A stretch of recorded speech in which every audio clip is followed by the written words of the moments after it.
ستا ورغون تمو کړی بیا قیام دی ستا وهرې سیمې هرې برخې تمو پام دی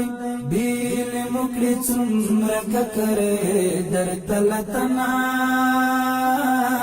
ای ګران وطنا.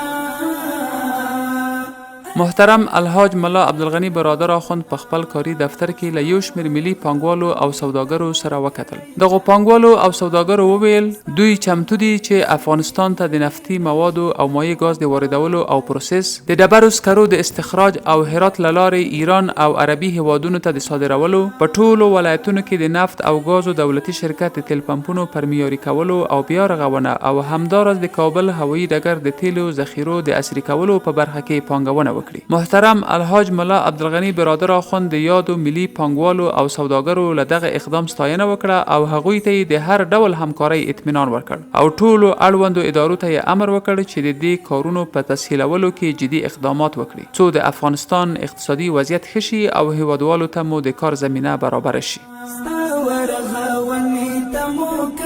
بیا قیام دی ستا وهرې سیمې هرې برخې تمو پام دی